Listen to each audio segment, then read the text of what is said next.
ஆண்டவரும் இரட்சகருமாகிய இயேசுவின் நாமத்தினாலே உங்கள் எல்லோரையும் வாழ்த்துகிறேன்.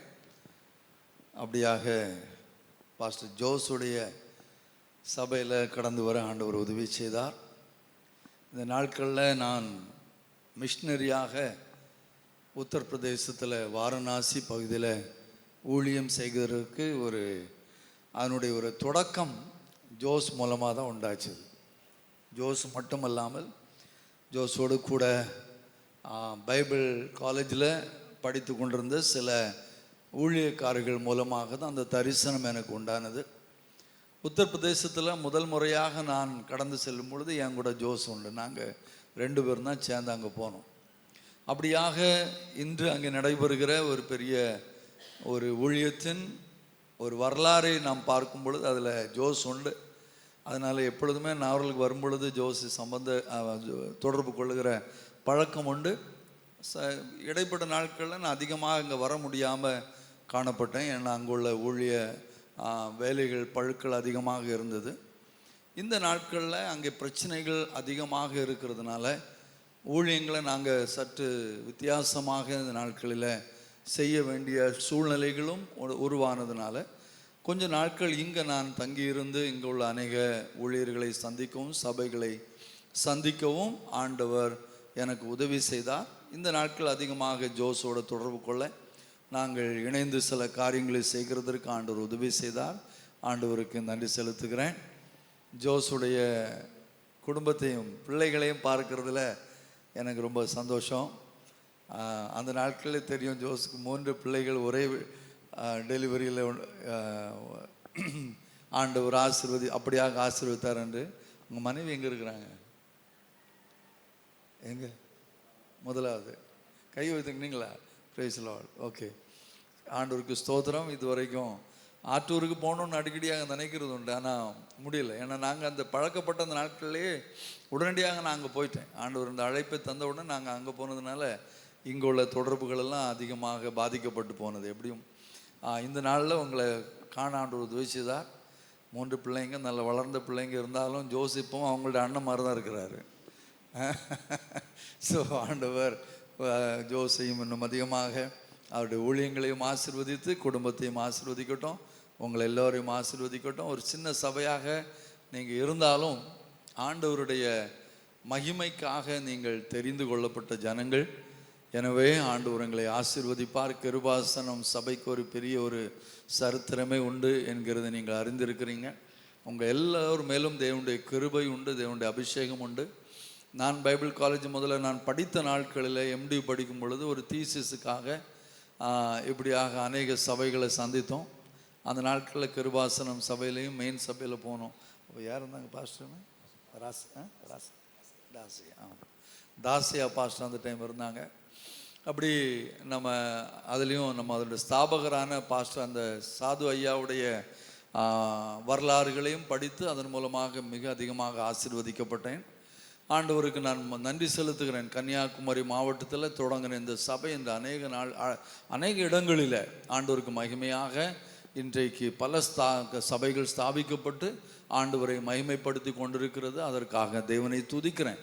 எனவே நீங்களும் உங்களுக்குள்ள இருக்கிற அந்த வல்லமையை, அந்த அக்னியை நீங்கள் மறந்து போகக்கூடாது. எனவே நாம் ஏதோ ஒரு சைடில் இருந்து கொஞ்சமாக ஆண்டவரை ஆராதிக்கிறவர்கள் மட்டுமல்ல, ஆண்டவர் நம்மை ஆராதிக்கிற ஒரு வேலையை மட்டும் தரல. ஆண்டவர் சொன்னார், நீங்கள் உலகமெங்கும் போகணும் என்று ஆண்டவர் சொன்னார். மற்றும் இல்லாமல் ஆண்டவர் சொன்னார், நீங்கள் முதலாவது எருசலேமில், அதுக்கு பிறகு யூதேயாவில், சமாரியாவில், உலகத்தின் கடைசி வரைக்கும் நீங்கள் சென்று எனக்கு சாட்சியாக மாறுவீர்கள் என்று ஆண்டவர் சொல்லியிருக்கிறார். எனவே அந்த ஊழியத்தை நீங்கள் தொடர்ந்து செய்து கொண்டிருக்கணும். ஆண்டவர் உங்களை இன்னும் அதிகமாக பலப்படுத்தணும். வட இந்திய ஊழியங்களுக்காக ஜெபித்து கொள்ளுங்க. அதிகமான ஊழிய வாய்ப்புகள் இந்த நாட்களில் உண்டு. வட இந்திய ஊழியங்கள், மிஷினரி ஊழியங்கள்னா என்ன? மதமாற்ற ஊழியம் அல்ல, ஜனங்களை கிறிஸ்தவ மதத்துக்கு கொண்டு வருகிற ஒரு ஊழியம் அல்ல, இருட்டில் இருக்கிறவர்களை வெளிச்சத்துக்கு கொண்டு வருகிற ஒரு ஊழியம். ஜனங்களை பரலோகத்தின் பாதையிலே கொண்டு வருகிற ஒரு ஊழியம். அறியாமல் இருக்கிற ஜனங்களை சத்தியத்தின் பாதையிலே கொண்டு வருகிற ஒரு ஊழியம். இந்த ஊழியத்தில் நீங்களும் உங்களால் முடிந்த அளவுக்கு நீங்கள் அதற்காக ஜெபிக்கவும் அதை தாங்கவும் நீங்கள் அருமையான ஊழியக்காரோடு இணைந்து அதில் நீங்கள் உடன்பட வேண்டுமாறு உங்களை நான் வேண்டிக் கொள்கிறேன். தொடர்ந்து ஜெபம் பண்ணுங்க. அநேக பிரச்சனைகள், அநேக காரியங்கள் இன்னைக்கு செய்துக்குள்ளே போகணும். அதனால் அதிகமான நேரம் இல்லை. ஆனாலும் நல்ல வாய்ப்பு உண்டு, எதிர்ப்புகள் அதிகமாக உண்டு. அதன் மத்தியில் ஊழியக்காரர்கள் தைரியமாக வல்லமையாக நின்று தேவனுடைய வார்த்தைகளை அங்கே பிரசங்கிக்கவும் ஆண்டோடைய ஊழியத்தை செய்யவும் நீங்கள் எல்லாரும் ஜெபிக்கும்படிக்காக கேட்டுக்கொள்ளுகிறேன். இந்த நாளின் ஆண்டவருடைய செய்திக்காக வேகமாக நான் சில காரியங்களை உங்களோடு பகிர்ந்து கொள்ள விரும்புகிறேன். ஆண்டவருடைய பிள்ளைகளாகிய நாம் அவருக்கு சாட்சியாக வாழும்படி தெரிந்து கொள்ளப்பட்டிருக்கிறோம். அப்போஸ்தலர் 1:8 நாம் வாசிக்கிறோம், பரிசுத்த ஆவியானவர் உங்களிடத்திலே வரும் பொழுது நீங்கள் பலன் அடைந்து என்ன ஆவீங்க? சாட்சியங்களாக மாறுவீர்கள் சொன்னார். சாட்சியாக எருசலேமில், யூதேயாவில், சமாரியாவில், எல்லா இடத்திலும் சாட்சியாக மாறணும். சாட்சி மூலமாக தான் தேவ மகிமை இந்த பூமியை நிரப்போம். நாம் சாட்சியாக எழும்பும் பொழுது அதன் மூலம் அநேகர் ஆசீர்வதிக்கப்பட்டு அவர்களும் அந்த தேவ மகிமைக்குள்ள கடந்து வந்து இப்படியாக பூமி தேவனுடைய மகிமையினால நிரம்பணும். ஆண்டவர் ஆதாமை தெரிந்து கொண்ட பொழுது ஆதாமுக்கு கர்த்தர் கொடுத்ததான ஆசீர்வாதத்தை ஆதியாகமம் 1:28 நாம் வாசிக்கிறோம். நீங்கள் பலுகி பெருகி பூமியை நிரப்புங்கள், அதை ஆண்டு கொள்ளுங்கள் என்று சொன்னார். பலுகி பெருகி நிரப்புங்கள். நாம் பலுகணும், பலப்படணும், கனி கொடுக்கிறவளாக மாறணும், பூமியை நிரப்பணும். தேவ மகிமை நம்மில் இருக்கும் பொழுது அந்த மகிமை பூமியை நிரப்பணும். சமுத்திரம் நீர்ல நிரம்பி இருக்கிறது போல இந்த பூமி எப்படி நிரம்பும்? தேவனுடைய மகிமையினால நிரம்புவான். எப்படி நிரம்பும்?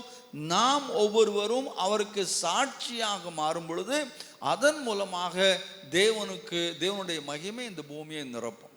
ஆண்டவர் நம்மை சாட்சியாக மாற்றி இருக்கிறார். நம்ம சாட்சியாக இருக்கிறோமா?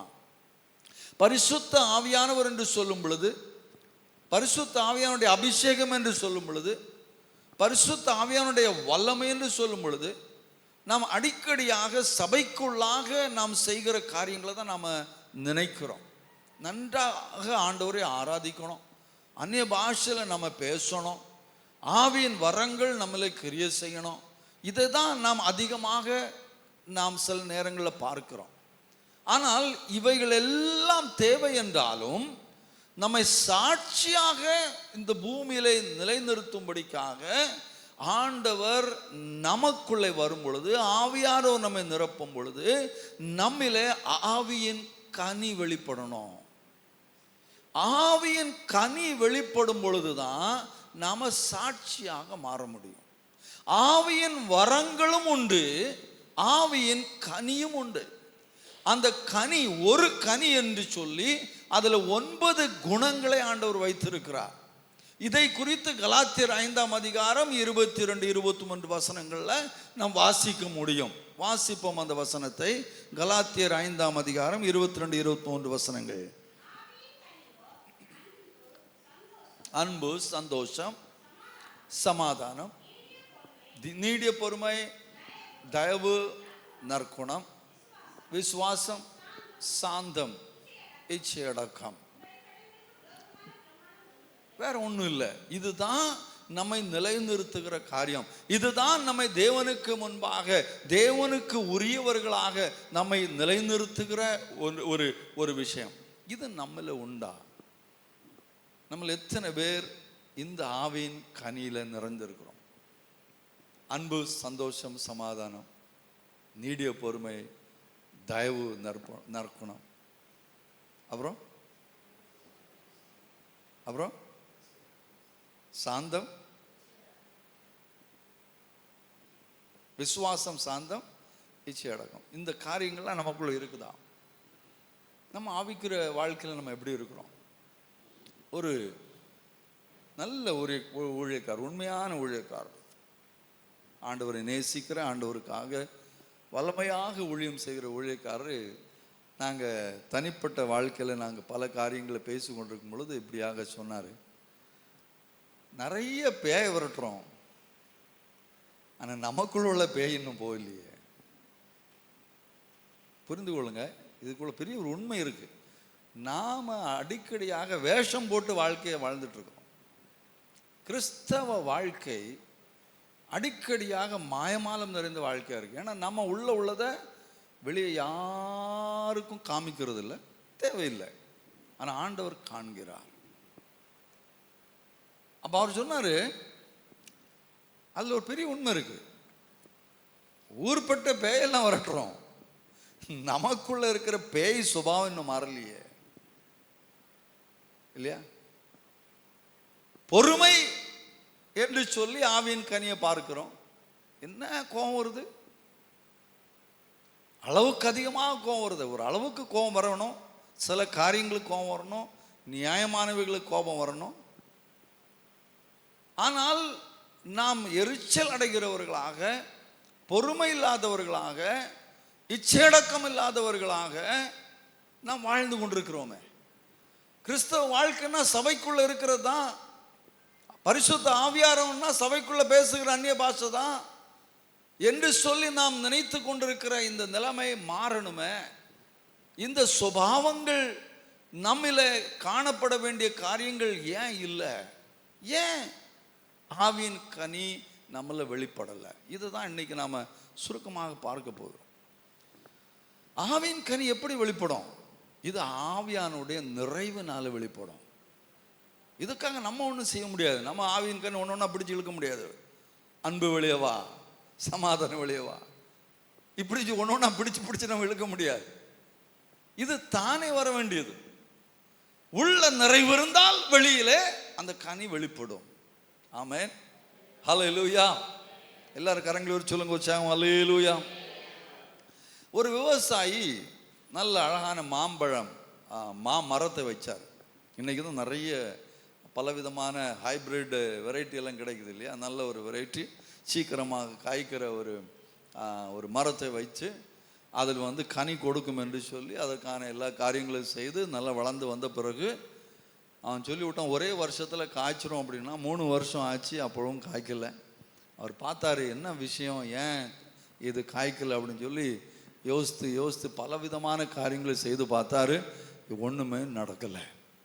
அதுக்கப்புறம் அதுக்கான அந்த அக்ரிகல்ச்சரல் அந்த ஒரு எக்ஸ்பர்ட் கவர்மெண்ட்லேருந்து ஒருத்தர் அந்த பகுதியில் வரும்பொழுது அவரை கூப்பிட்டு கேட்கும் பொழுது அவர் அங்கே எல்லாம் டெஸ்ட் பண்ணிட்டு சொன்னார், உங்களுடைய மரத்தினுடைய மூடில் பூச்சி பிடிச்சிருக்குது, அதனால தான் உங்களுக்கு கனி கொடுக்காம அது இருக்குது, அதனால தான் இதில் பழம் உண்டாகலை அப்படின்னு சொல்லி சொன்னார்.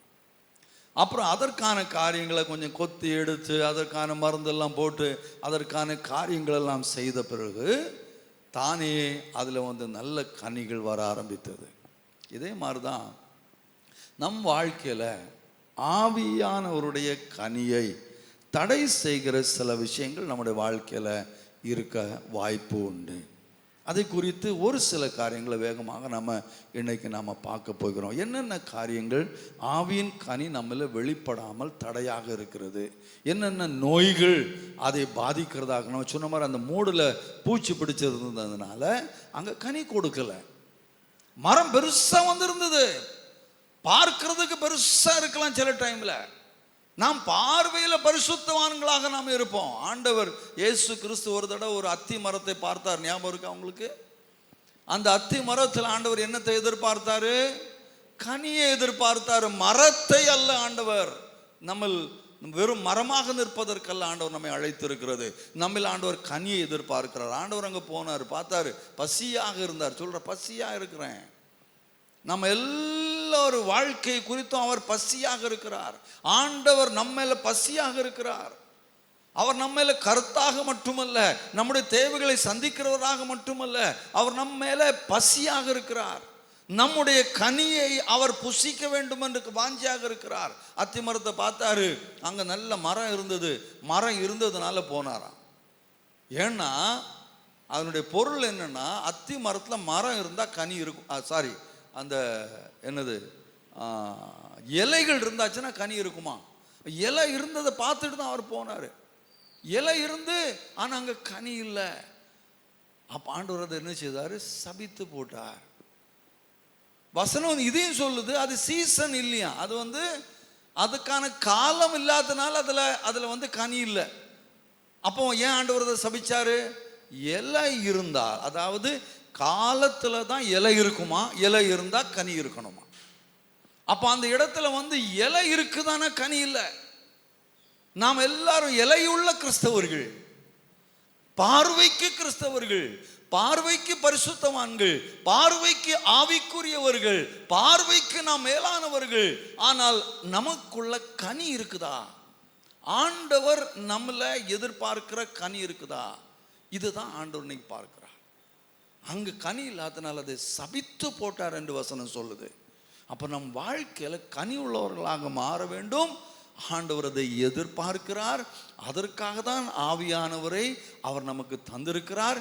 கனியில 2 விதம் உண்டு. ஒன்று நம்மில் வெளிப்படுகிற இந்த ஆவியின் கனி, இன்னொன்று நாம் ஆத்துமாக்களை ஆண்டவருக்காக சேர்க்கிற அந்த கனி. இந்த கனி இல்லாம அந்த கனி வராது. நல்லா புரிந்து கொள்ளுங்க. இந்த கனி இல்லாமல் நிலை நிற்கிற கனி வராது. ஆண்டவர் இயேசு கிறிஸ்து சொன்னார் சீஷர்களை பார்த்து 15ஆம் அதிகாரம் யோவான் 15ல, நீங்கள் கனி கொடுக்கும், அந்த கனி நிலைத்திருக்கும் என்று சொன்னார். நிலைத்திருக்கிற கனி என்று சொன்னால் அந்த கனி ஆண்டவருக்காக, கர்த்தருக்காக இன்னும் கனி கொடுக்கிற கனிகளாக நாம் மக்களை மாற்றணும். அப்படின்னா நம்மள இந்த ஆவியின் கனி வெளிப்படணும். ஆமென். புரிஞ்சுக்கிறீங்களா? ஒத்துக்கிறீங்களா? சரிதானே? எல்லாம் சேர்ந்து சொல்லுவோம் ஆமென். ஆமென். கனி வெளிப்படணுமா வெளிப்படண்டாமா? வெளிப்படணுமா வேண்டாமா? கண்டிப்பா வெளிப்படணும். நாம் பலகீனமானவர்கள், நாம் மாம்சத்திற்குரியவர்கள் என்று சொல்லி அப்படியே நம்முடைய வாழ்க்கையை ஓட்டி கொண்டிருக்கிறாம, ஆண்டவரே எங்களுக்குள்ள இந்த ஆவியின் கனி வெளிப்படணும், எங்களுக்கு உதவி செய்யும் என்று சொல்லி ஆண்டவர் சமூகத்தில் நாம ஜெபிக்கணும். கர்த்தர் கிருபை தருவார். அப்போ முதலாவது நாம் அங்கே பார்க்கும் பொழுது முதல் காரியத்தை இது வாசிங்க. யோவான் 15ஆம் அதிகாரம் 5ஆம் வசனம் வாசிங்க. யோவான் 15:5. நானே திராட்சை செடி, நீங்கள் கொடிகள், ஒருவன் என்னிலும் நான் அவனிலும் நிலைத்திருந்தால் அவன் மிகுந்த கனிகளை கொடுப்பான். என்னை அல்லாமல் உங்களால் ஒன்றும் செய்ய முடியாது. முதலாவது காரணம் என்ன அப்படின்னா, கனி வராமல் இருக்கிற முதல் காரணம் என்னன்னா, கிறிஸ்துவிடம் இருந்து நாம துண்டிக்கப்பட்ட நிலைமையில் இருக்கும். கிறிஸ்தவர்களாக இருக்கலாம், சபையாராக இருக்கலாம், நம் பயங்கரமான காரியங்களை செய்கிறவர்களாக இருக்கலாம், ஊழியம் செய்கிறவர்களாக இருக்கலாம். ஆனால் கிறிஸ்துவிடத்தை என்ன பண்ணியிருக்கிறோம்? நாம துண்டிக்கப்பட்டிருக்கிறோம். அதான் சொல்லுவோம். அதாவது இந்த ஆவிக்குரிய ஆவியின் கனிக்கு நம்ம என்ன பண்ணோம்? It is not trying but abiding. நாம முயற்சி பண்றதுல உண்டாகாது, அவரோட நிலைத்திருக்கணும். ஆண்டவரோட நிலைத்திருக்கும். எப்படி நிலைத்திருப்போம்? எப்படி நிலைத்திருக்க முடியும் ஆண்டவரோட? சொல்லுங்க. அனுதினம் அவரோட நடக்கணும். அனுதினம் ஜெபிக்கிறோமா பிள்ளைங்க? சொல்லுங்க. அனுதினம் ஆண்டவரோட நீங்க சமயம் செலவு பண்றீங்களா? டெய்லி சாப்பிட்றோம் இல்லையா? சாப்பிட்றதுக்கு டைம் எல்லாருக்கும் இருக்கும். ஆனால் ஜெபிக்கிறதுக்கும் வேதம் வாசிக்கிறதுக்கும் நமக்கு நேரம் இருக்காது. அப்படி நிறைய பேர் என்ன பண்ணுவாங்கன்னா, ஜெபிப்பாங்க, வேதம் வாசிப்பாங்க, கடமைக்காக பண்ணுவாங்க. எத்தனை பேர் அவரோட நடந்து அவரை நேசித்து அவரோடு உறவாடுகிற ஒரு அன்பின் ஐக்கியத்தின் வாழ்க்கை எத்தனை பேர் வைத்திருக்கிறோம்? ஆவியின் கனி உண்டாகாமல் இருக்கிறதற்கான முதல் காரணத்தை பார்த்துட்டு இருக்கிறோம். கர்த்தரோடு நாம நிலைத்திருந்தால், கிறிஸ்துவுக்குள் நிலைத்திருந்தால், அவரோடு ஒரு அன்பின் ஐக்கியத்தை வைத்திருந்தால், அவரோடு ஒரு நெருங்கின தொடர்பை வைத்திருந்தால், நம்மள ஆவியின் கனி தானாக வெளிப்படும். அல்லேலூயா, அல்லேலூயா. அப்போ கனி இல்லைன்னா அதனுடைய பொருள் என்ன? அங்கே இணைஞ்சு இல்லை. நீங்க பார்த்தீங்கன்னா சில மரத்தில் கிளையை நீங்க வெட்டி கீழே போட்டீங்கன்னா உடனே அது காஞ்சி போயிருமா? உடனே காஞ்சி போயிருமா? போகாது. பார்த்துறீங்களா? நிறைய நாள் அப்படி இருக்கும், பச்சை பச்சையாக இருக்கும். பார்த்துருங்களா நீங்கள் அப்படி ஒரு இதோட இணைஞ்ச மாதிரி அப்படி உடச்சி நீங்கள் அப்படி போட்டிருந்தீங்க அப்படின்னா உடஞ்சி போச்சு. இப்போ அங்கே தொடர்பு இல்லை, ஆனாலும் அந்த பசுமை உடனே மாறாது. கொஞ்ச நாளுக்கு பிறகுதான் அது பட ஆரம்பிக்கும். அதே மாதிரி தான் நிறைய பேர் துண்டிக்கப்பட்ட பிறகும் நம்ம வாழ்ந்துட்டு இருக்கிறோம் கிறிஸ்தவர்களா. வெளியே தெரியல, வெளியே பார்வையில் நாம் இலை உள்ளவர்களாக இருக்கிறோம், ஆனால் அங்கே கனி இல்லை. ஏன்னா கிறிஸ்துவோடு உள்ள தொடர்பு இல்லை. நாம் கிறிஸ்தவர்கள் என்கிறது அல்ல, நாம் கிறிஸ்துவுக்கு உரியவர்களாக இருக்கணும். ஆமென். கிறிஸ்துவில் இருக்கிறவர்களாக இருக்கணும். இருந்தால் ஆவியின் கனி தானே வரும். கனியை தேட வேண்டிய அவசியம் இல்லை, அது தானாக வரும். ஆமென். ஹல்லேலூயா. சமீபத்தில் ஒரு இடத்துக்கு போயிருந்த ஒரு செக்க மரத்தை காமிச்சாங்க. இது என்ன காய் காய்க்குது, நமக்கு வெட்டுறதுக்கே முடிய மாட்டேங்க, அந்த அளவு காய்ச்சிட்டு இருக்குது, எல்லாம் விழுந்து விழுந்து விழுந்து போகுது அப்படின்றாங்க. புரியுதா உங்களுக்கு? கனி அப்படிதான் வரும். கனியை தேட வேண்டிய அவசியம் இல்லை, கனி இஷ்டத்துக்கு வந்துட்டே இருக்கும். மரம் சரியாக இருந்தால் கனி அங்கே உண்டாயிருக்கும். அப்போ நாம் ஆண்டவரோட நிலைத்திருந்தால் கனி உண்டு. அப்போ முதலாவது காரியம் நம்ம டெஸ்ட் பண்ண வேண்டியது இந்த நாலு ஆண்டோட சமூகத்தில், இதுதான் பேசிக் ப்ராப்ளம். இது அடிப்படை பிரச்சனை. அடிப்படை பிரச்சனை என்ன? கிறிஸ்துவோடு உள்ள உறவுல பிரச்சனை. அந்த உறவு சரியில்லை.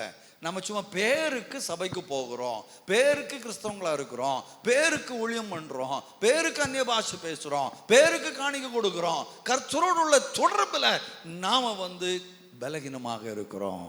அல்லேலூயா.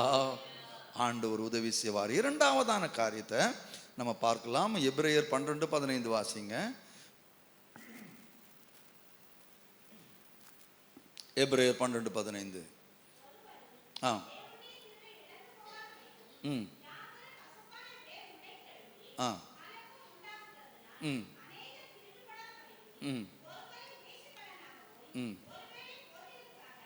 ஓகே, அந்த முதலாவது அந்த 15ஆம் வசனத்தை அதில்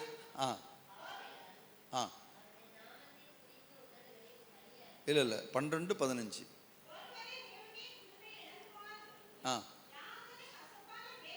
போதும். கசப்பான வேர், கசப்பான வேர், காயமடைந்த இருதயங்கள், காயமடைந்த இதயங்கள். புரியுதா? wounded hearts, wounded hearts, காயமடைஞ்ச இருதயம். இது ஒரு மறைந்திருக்கிற பிரச்சனை. இந்த பிரச்சனை வெளியே தெரியாது, வெளியே பிரைஸ் தி லார்ட் சொல்லுவோம். ஆனால் அந்த நபரை குறித்து நமக்குள்ள பெரிய கசப்பு இருக்கும், மறக்க முடியாத காரியங்கள், இன்னும் மன்னிக்கப்படாத காரியங்கள். இது ஒரு அடுத்த பிரச்சனை. இது ஒரு பயங்கரமான ஒரு ப்ராப்ளம். தேவ பிள்ளைகள் கசப்போடு இருக்கிறாங்கன்னா அங்கே பிசாசு இருக்குன்றது அர்த்தம். எந்த மாற்றமும் கிடையாது. ஆண்டவர் நல்ல ஊமை சொன்னார், ஞாபகம் இருக்கா? மன்னிக்காத ஒரு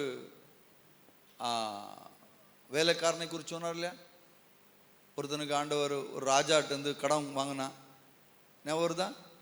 கடன் வாங்கின பிறகு கொடுக்க முடியல, ராஜா பிடிச்சி ஜெயிலில் போட சொன்னார். அப்படி இவன் போய் அவன் கெஞ்சி கேட்குறான், ஐயா மன்னிச்சிருங்க, கிடச்சி ஒன்று இப்படியா நான் தந்துடுவேன், இப்போ எனக்கு கொடுக்க முடியல. அப்போ அவர் என்ன செய்தாரு? மன்னிச்சிட்டாரு. அதே சமயத்தில் இவன் உதாரணத்துக்கு நான் வச்சுக்கிறேன், 10,000 ரூபா வாங்கியிருந்தான். வெளியில் மன்னிப்பை வாங்கிட்டு வெளியே போகிறான். 10,000 ரூபாய்க்கு நான் அப்புறம் தரேன்னு சொல்லி மன்னிப்பை வாங்கிட்டு வெளியே போகிறான். வெளியே ஒருத்தர் வர்றாரு, இவனுடைய வேலைக்காரன். அவன் எவ்வளோ கொடுக்கணும்? 1000 ரூபா கொடுக்கணும்னு வைங்களேன். இவன் 10,000 ரூபாய்க்கு மன்னிப்பு வாங்கிட்டு வரான். வெளியே போகும்பொழுது இப்போ 1000 ரூபா கொடுக்க வேண்டியவனை பிடிச்சி காலரை பிடிச்சி கேட்குறான், நீ தரலன்னு உன்னை விட மாட்டேன். ஐயா நான் தந்துடுறேன், எப்படி தந்துடுவேன்? இப்போ தான் மன்னிப்பு வாங்கிட்டு வெளியே வர்றான், அவன் காலரை பிடிச்சிட்டு உன்னை விட மாட்டேன்றான். இந்த செய்தி யாருக்கு போகுது? ராஜாவுக்கு போகுது. ராஜா என்ன சொல்கிறாரு? விடாது, அவனை பிடி வீட்டு போகக்கூடாது, உடனே பிடி. அவனை பிடிச்சு அதில் போட்டிருக்குது, அவனை வாதிக்கிறவர்களுடைய கைகளில் ஒப்பு கொடுத்தாங்க. டார்மெண்டர்ஸ் அப்படின்னு சொல்லி இங்கிலீஷில் போட்டதுனால புரிந்து கொள்ளுங்க. யாரு கையில் ஒப்பு கொடுத்தாரு? வாதிக்கிறவர்கள். டார்மெண்டர்ஸ் அதாவது நம்மளை அப்படியே குடஞ்சிட்டே இருக்கிறவங்க, கடிச்சிட்டே இருக்கிறவங்க, அவங்க கையில் ஒப்பு கொடுத்தாரு. இது யாரு? குட்டி பிசாசுகள். மன்னிக்காதவர்கள் ஆண்டவர் யார் கையில் ஒப்பு கொடுக்குறாரு தெரியுமா? வாதிக்கிறவர்கள் கையில், பேயின் கையில் ஒப்பு கொடுக்குறாரு. பிசாசின் கைகளை நம்ம ஒப்பு கொடுக்குறாரு. இது உண்மை. அன்பு இருக்கிற இடத்துல தேவன் உண்டு, கசப்பு இருக்கிற இடத்துல பிசாசு உண்டு. எவ்வளோ பெரிய ஊழியக்காரங்களா இருந்தாலும் சரி, எவ்வளோ பெரிய சபைக்கு நீங்க போகிறவங்களா இருந்தாலும் சரி, கசப்பு மாறல அப்படின்னா அங்க பிசாசு குடியிருக்கிறான் என்று அர்த்தம். இதை தான் அந்த பாஸ்டர் என்னட்ட சொன்ன ஒரு காரியம். ஊர்ல எல்லாம் பேய் விரட்டலாம், ஆனா உள்ள இருக்கிற பேயை விரட்ட முடியலையே.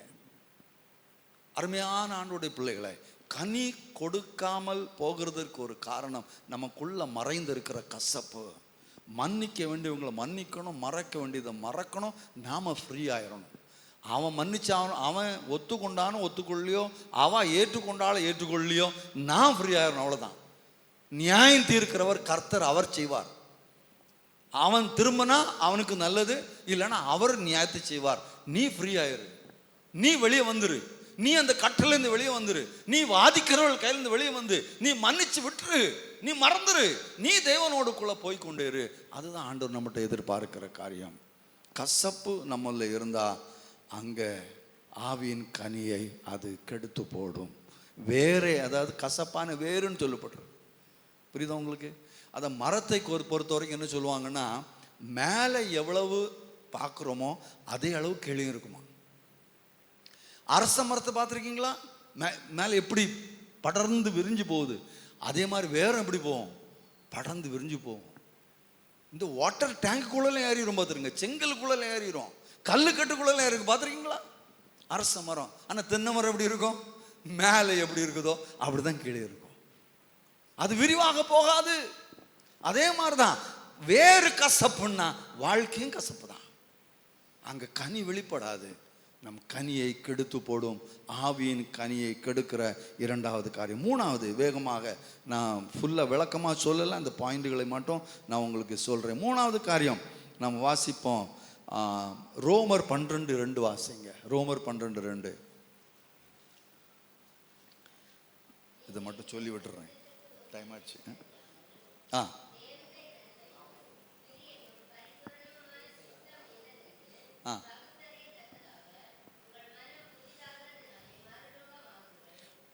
மனம் புதிதாகணும். அடுத்த காரியம் சிந்தனை, தவறான சிந்தனை, பழைய மனசு. நல்லா புரிந்து கொள்ளுங்க. ஒருவன் கிறிஸ்துவுக்குள் இருந்தால் அவன் புதிய சிருஷ்டியாக இருக்கிறான், புது சிருஷ்டியாக இருக்கிறான். கிறிஸ்துவுக்குள் இருந்தால் புது சிருஷ்டி. இது எங்க நடந்தது? ஆவியில நடந்தாச்சு. ஆனா மனசு இப்போ என்னதான் சொல்லிட்டு இருக்குது? பழையதான் சொல்லிட்டு இருக்கு. நாம எந்த பரம்பரையில வந்தோமோ, எப்போ எந்த குடும்ப சூழ்நிலையில் நம்ம வந்தோமோ, எந்த ஸ்கூலில் படித்தோமோ, எந்த கம்யூனிட்டியில் நம்ம இருக்கிறோமோ, அந்த சிந்தனைகள் நம்மை நிறைத்திருக்கும். இதில் தான் நாம் போராடிட்டே இருக்கிறோம். அதனால தான் வசனம் சொல்லுது, மெய்யான ஒரு மாற்றத்தை பார்க்கணும்னா அந்த மாற்றம் முதலாவது எங்கே உண்டாகணும்? நம்முடைய மனதில் உண்டாகணும். ஆண்டவர் இயேசு கிறிஸ்து, அவருக்கு முன்பாக வந்ததான யோவான் ஸ்நாபகன் ஞாபகம் இருக்கு உங்களுக்கு? யோவான் ஸ்நாபகனுடைய முதலாவது பிரசங்கம் என்ன தெரியுமா? மனம் திரும்புங்கள், பரலோக ராஜ்யம் சமீபம். இயேசு கிறிஸ்துவனுடைய முதலாவது பிரசங்கம் என்ன தெரியுமா? அதே தான், மனம் திரும்புங்கள், பரலோக ராஜ்யம் பிரசங்கி சமீபமா இருக்கிறது. இயேசுவின் சீஷர்களை ஆண்டவர் அனுப்பினார்களே பிரசங்கம் பண்றதுக்கு, அவங்களுடைய முதலாவது பிரசங்கம் என்ன தெரியுமா? மனம் திரும்புங்கள். அப்ப மனம் திரும்புதல் தான் தேவ ராஜ்யத்துக்கு நேராக நம்மை கொண்டு செல்லும். மனம் திரும்புதல் தான் நமக்குள்ள ஆவியின் கனியை கொண்டு வரும். மனம் திரும்புதல் இல்லைன்னா ஆவியின் கனி வெளிப்படாது. மனம் திரும்புதல்னா ஏதோ செய்கிற ஒரு பாவத்திலிருந்து மட்டும் வெளியே வர்றது அல்ல. நம்ம அநேகர் இப்படி தவறாக நினைச்சிட்டு இருக்கிறோம். மனம் திரும்பினா குடிக்கிறதை விட்டுறணும், மனம் திரும்ப இதை விட்டுறணும், அதை விட்டுறணும். இதெல்லாம் ரைட்டு தான், இதெல்லாம் ரைட். ஆனால் அது போதாது. நிறைய பேர் என்னன்னா முழுமையாக மனம் திரும்புறது இல்லை, ஏதோ ஒரு பாவத்திலிருந்து வெளியே வருவாங்க, அவ்வளவுதான். ஆனா வேற பல காரியங்கள், விட வேண்டிய பல காரியங்கள் விடாமல் இப்பொழுது மனதில் இருந்து கொண்டு இருக்கோம். மனம் திரும்புகிறது என்றால் நம்முடைய வாழ்க்கை, நம்முடைய உலகத்துக்கு பின்பாக, நம்முடைய பரம்பரைக்கு பின்பாக, நம்முடைய பழைய காரியங்களுக்கு பின்பாக ஓடிக்கொண்டிருந்த மனசை தேவனுக்கு பின்பாக ஓட செய்யணும். இது கிடையாது. இன்னைக்கு நிறைய பேர் நம்ம யோசனைகள்லாம் பாருங்க, என்னதான் இருந்தாலும் எல்லாம் பேசுவாங்க, பயங்கரமா ஆவேசமா பேசுவாங்க. ஆனால் மெதுவாக கேட்பாங்க, பேர் என்ன, என்ன குடும்பம், எந்த ஊர், எதுக்கு ஜாதி கண்டுபிடிக்கணும். ஜாதியை கண்டுபிடிக்கிறதுக்கு பலவிதமான கேள்வியை கேட்டு அந்த அடிப்படையில் தான் நம்ம போகிறோம். அடிக்கடியாக நமக்கு கேவலமாக இருக்கும். இன்னும் மனம் திரும்பலையா கேட்டா சொல்ல, நான் குடிக்கிறது இல்லை, நான் இது பண்றது இல்லை. இன்னும் உன்னுடைய பழைய சிந்தனை மாறலையே.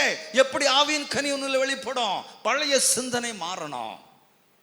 ஆவியில ஆண்டவர் நமக்கு தந்த மாற்றத்தை நம்முடைய வாழ்க்கையில கொண்டு வரணும். அப்படின்னா சிந்தனை மாறணும், நம்முடைய மனசு மாறணும். அதான் இந்த ரோமர் 1:2 மறுபடியும் வாசிங்க. சகோதரரே,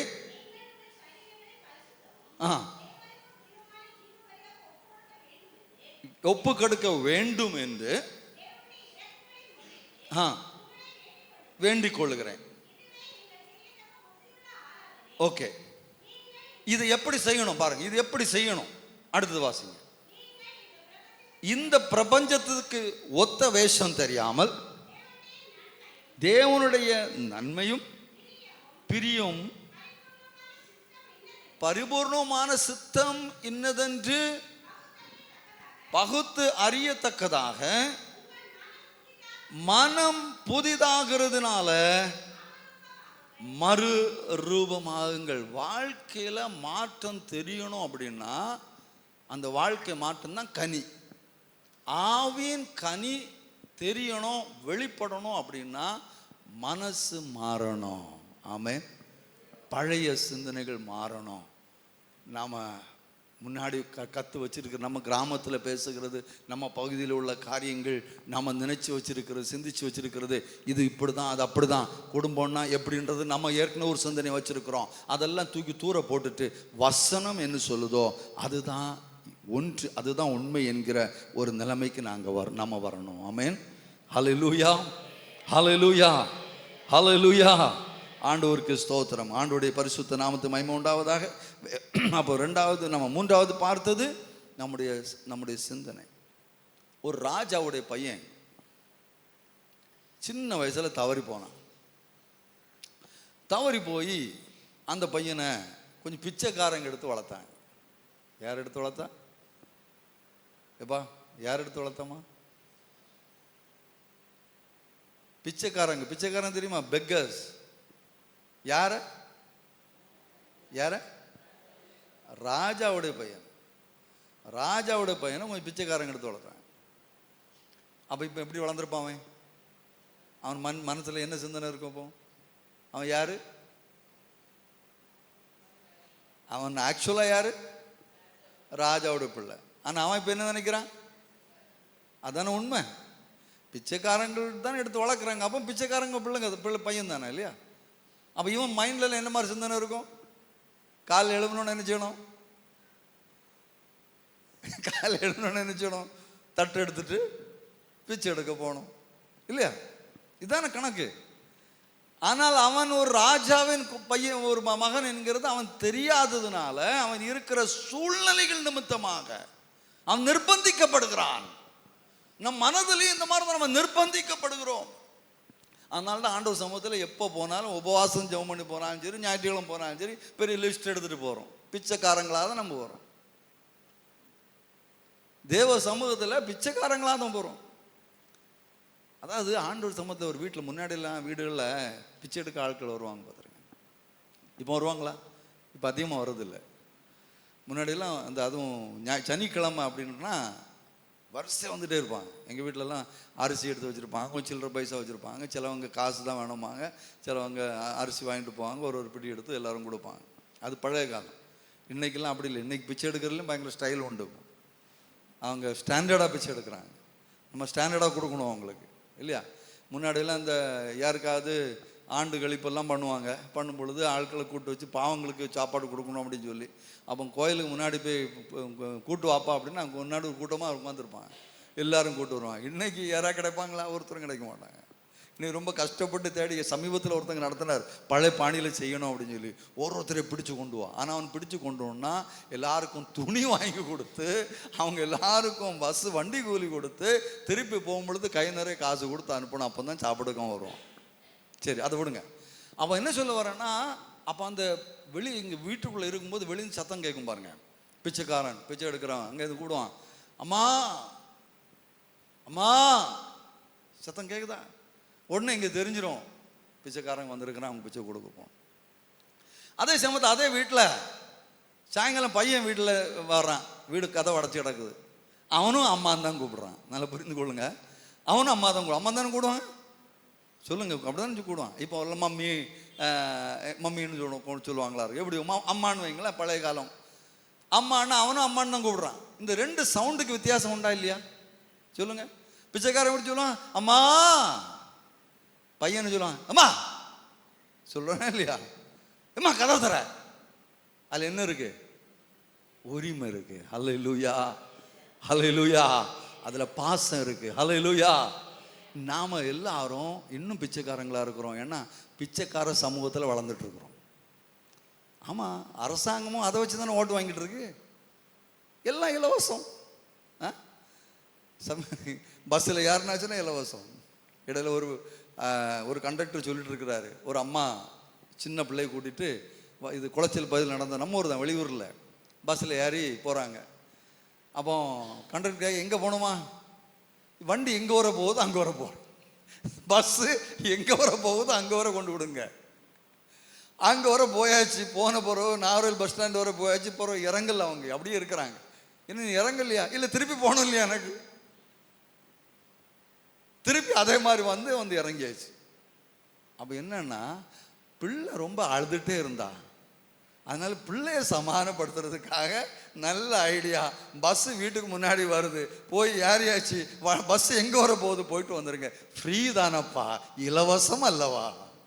இலவசம் கொடுத்த இலவசம்னு இன்னைக்கு நம்முடைய வாழ்க்கைகளையும் சின்ன பின்னப்படுத்திட்டு இருக்கிறாங்க. அப்படியான உலகத்தில் வாழும் பொழுது நம்முடைய மைண்டும் அதுக்கு பின்னாடி தான் போகணும். இங்கே விடுங்க, நம்ம ஊரில் அங்கெல்லாம் சொல்லுவாங்க, ஃப்ரீயாக கொடுத்தா ஃபினாயிலும் குடிப்பாங்களாம். ஃப்ரீயாக ஃபினாயில்னா தெரியுமா, பாத்ரூம் கழுகுற அந்த லோஷன் இருக்கு பார்த்தீங்களா, ஃப்ரீயாக கொடுத்தா ஃபினாயிலும் குடிக்கலாம். அந்த மாதிரியான ஒரு மைண்ட் செட்டில் இன்றைக்கி நம்ம வாழ்ந்துட்டு இருக்கிறோம். நாம் தேவனுடைய பிள்ளைகளுங்கிறதை மறந்து, நாம் வாழ வேண்டிய வாழ்க்கைகளை நாம் மறந்து, நம்ம எதையோ யோசித்து பல விதத்தில் போயிட்டுருக்குறோம். தவறான பல காரியத்தை நம்ம சரின்னு நினச்சி செஞ்சுட்டே இருக்கிறோம். சரியான சில காரியத்தை அது ஒன்றும் பிரச்சனை இல்லைன்னு விட்டுட்டே இருக்கிறோம். இதெல்லாம் நம்முடைய மைண்டில் இருக்கிறதுனால தான் ஆவியானவர் நம்மிலே முழுமையாக வெளிப்பட முடியாமல் போகிறது. ஆமேன். ஹல்லேலூயா ஹல்லேலூயா. மனம் திரும்புவோமா, மனம் திரும்புவோமா? நல்ல புரிந்து, மனம் திரும்புகிறது ஒரு பாவத்திலிருந்து வெளியே வருதில்லை, முழுமையாக தேவனுக்கு பின்பாக அவருடைய வசனத்தின்படி வாழ்கிற வாழ்க்கை தான் மனம் திரும்புதல் வாழ்க்கை. நம்ம இன்னைக்கு வெளிப்பிரகாரமான பாவத்தை மட்டும் பார்த்துட்டு இவங்கெல்லாம் பாவிகள், நம்மெல்லாம் பரிசுத்தவான்கள் நினச்சிட்டு இருக்கிறோம். அப்படி அல்ல, அப்படி அல்ல. வெளியில காண்கிறது மட்டுமல்ல, உள்ள பார்க்கிற காரியங்கள், உள்ள பார்க்குற காரியங்கள் ஆண்டவர் அதை கவனிக்கிறார். நம்முடைய வாழ்க்கையை மாற நம்முடைய மனதை முதல்ல மாற்றணும். கர்த்தர் கிருபை செய்யட்டும். நான்காவதான காரியம், வேகமாக இதை மட்டும் நம்ம பார்த்துருவோம். நான்காவதான காரியம், கலாத்தியர் 5:16 முதல் 17 வாசிங்க. கலாத்தியர் 5:16 முதல் 17.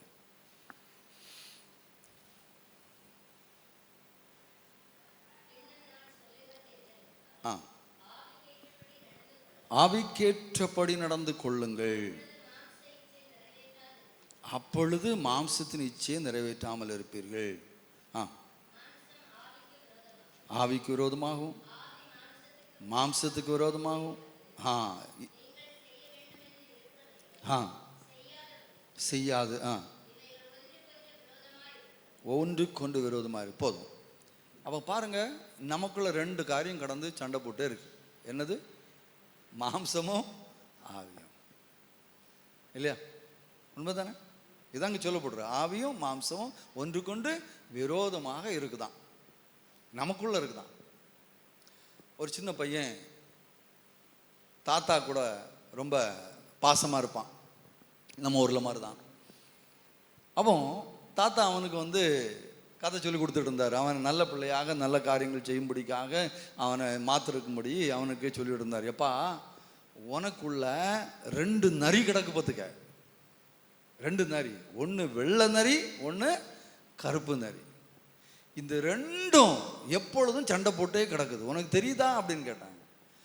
தெரியலையே, நான் சொல்கிறேன், தெரிய வைக்கிறேன். இந்த 2 கருப்பு நரியும் வெள்ளை நரியும் எப்பொழுதும் சண்டை போட்டுட்டு இருக்கு. அப்போ பேரன் கேட்டான், அப்போ தாத்தா யார் ஜெயிப்பான்? எந்த நரி ஜெயிக்கும்? கருப்பு நரி ஜெயிக்குமா வெள்ளை நரி ஜெயிக்குமா? அப்போ தாத்தா சொன்னாரா, எந்த நரிக்கு நீ நிறைய தீனி போடுறியோ அதுதான் ஜெயிக்கும். அல்லேலூயா. கதை புரிஞ்சிட்டிங்களா? எந்த நரிக்கு நிறைய சாப்பாடு கொடுக்குறோமோ அதுதான் ஜெயிக்கும். மாம்சத்தை போஷித்துக் கொண்டிருந்தால் மாம்சம் ஜெயிக்கும். ஆவியை போஷித்துக் கொண்டிருந்தால் ஆவி ஜெயிக்கும். ஆவிக்குரியவர்கள் என்று சொல்லிக் கொண்டால் மட்டும் போதாது, நாம் ஆவியை போஷிக்கிறவர்களாக இருக்கணும். ஆண்டவர் இயேசு கிறிஸ்து சொன்னார், மனுஷன் அப்பத்தினால் மாத்திரம் அல்ல, தேவனுடைய வாயிலிருந்து புறப்படுகிற ஒவ்வொரு வார்த்தையினாலும் ஜீவிக்கிறான். அப்போ வார்த்தையினால ஆவி ஜீவிக்கும். பிரியாணி கிடைச்சுன்னா நல்லா இருக்கும் சரீரத்துக்கு, வசனம் கிடைச்சாதான் நல்லா இருக்கும். ஆவி நம்ம உள்ள இருக்கிற ஆவிக்கு எத்தனை பேருக்கு மெய்யாகவே உங்களை இருதயத்தை தொட்டு நீங்களே சொல்லுங்க, நீங்களே யோசிங்க, எத்தனை பேருக்கு உண்மையாக வசனம் வாசிக்க வாஞ்சி உண்டு? மெய்யாகவே நீங்க எத்தனை பேர் வாசிக்க வாஞ்சி உள்ளவங்களா இருக்கிறீங்க? ஃபோனு கையில் கிடைச்சாச்சுன்னா இப்போ தான் ஷார்ட்டுன்னு வேற வந்துருக்கு. ஒன்று விட்டு எத்தனை நேரங்களை வீண் பண்ணிட்டு இருக்கிறோம், எவ்வளவு நேரங்களை வீணடிக்கிறோம். உண்மையா இல்லையா? சொல்லுங்க சொல்லுங்க. அப்போ இதனால எது போஷிக்கப்படுது? நல்ல காமெடியெல்லாம் இருக்க தான் செய்யும். சில கதையெல்லாம் நல்லா சூப்பராக இருக்கும், பார்த்தாச்சுன்னா நல்லா தான் இருக்கும். நம்ம ஒரு கதைகள் கூட நிறையா ஏறி வருது. நேற்று கூட ஒருத்தர் வந்து ஒன்று காமிச்சு கொடுத்தாரு. நம்ம குளச்சல் பகுதியில் ஒரு கணவன் மனைவி சேர்ந்து அவங்க போடுற ஒரு என்னது அந்த ரீலா அப்படின்றது. அப்போ அதெல்லாம் பார்த்தாச்சுன்னா நல்லா இருக்கு. அப்படியே பார்த்து பார்த்து பார்த்து பார்த்து உட்காந்துருது. பாருங்க, எதுக்கு பார்க்கணும்? எதை போஷிக்கிற பார்க்கணும்? நாம் செய்கிற காரியங்கள்னால, நாம் வாசிக்கிற அந்த காரியத்தினால, கேட்கிற காரியத்தினால, நாம் காண்கிற காரியத்தினால எதை நாம் போஷிக்கிறோம்? எதற்கு நாம் ஆகாரம் கொடுக்கிறோம்? அப்போ ஆவியின் கனி வெளிப்படாமல் இருக்கிறதுக்கு காரணம் ஆவி செத்திருக்கு, ஆவியில பலன் இல்லை, சரீரம் அதற்கு மேலாக நிக்குது.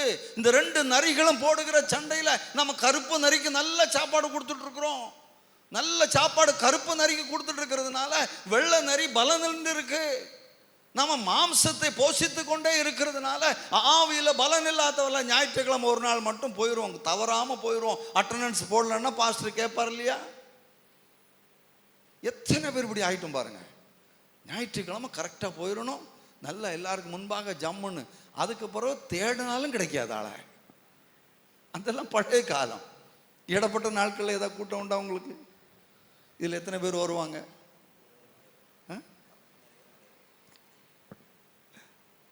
அப்போ ஏன் அதுக்கப்புறம் நமக்கு வேற போஷிக்கணும் இல்லையா? 6 நாள் நம்ம மாம்சத்தை தானே போஷிக்கிறோம், மாம்சத்துக்கு தானே ஆகாரம் கொடுக்கிறோம். ஒவ்வொரு நாளும் ஆண்டவரோடு நடக்கணும். வேலைக்கு போங்க, எல்லா காரியங்களும் செய்யுங்க. படிக்கிற பிள்ளைங்க நல்லா படிங்க, நல்ல நிலைமையில வாங்க. ஆனால் கர்த்தருக்கு அவருடைய ராஜ்யத்தை தேடுவதற்கு முதலிடம் கொடுக்கணும். முதலாவது அவருடைய ராஜ்யத்தினுடைய நீதியும் தேடுங்கள், அப்பொழுது இவைகளெல்லாம் உங்களுக்கு படிக்கிறதுக்கு ஞானத்தை ஆண்டவர் தருவார். படிக்கிறதற்கான ஏதுக்கள் ஆண்டவர் உண்டாக்கி தருவார்.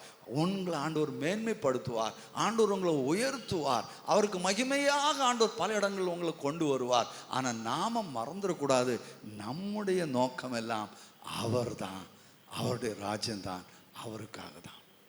அப்போ ஆவியை போஷித்தால் நம்ம ஆவியின் கனி நம்மளை வெளிப்படும். 4 காரியத்தை நம்ம பார்த்தோம். இவைகளை புரிந்து கொள்ள ஆண்டு உதவி செய்யணும். சொல்லுங்களேன், யாராவது வேகமா தங்கச்சி மாதிரி சொல்லு. முதலாவது என்ன? ஆவியின் கனி வெளிப்படாமல் இருக்கிற முதல் காரணம் என்ன? என்ன? ஆண்டவரோடு உள்ள உறவு. அப்படி நீங்க சொல்லுங்க. இந்த பக்கத்தில் 2வது என்ன பார்த்தோம்? ஒரு 10,000 பேர் இருந்தாங்கன்னா பிரசங்கம் பண்ணிட்டு போயிட வேண்டியதான். கொஞ்சம் பேர் தான் இருக்கிறீங்க, அழகா நம்ம கேள்வி கேட்கலாமே. ரெண்டாவது என்னது? கசப்பு, கசப்பான வேறு. கனியெல்லாம் கெடுத்துரும், கனி வராது. கசப்பு இருந்தால் அங்கே யார் இருக்கா? கசப்பு இருந்தால் யார் இருக்கா? பேய். நாடன் பாஷையில் சொன்னா கசப்பு இருந்தால் அங்கே என்ன இருக்கு? பேய் இருக்கு.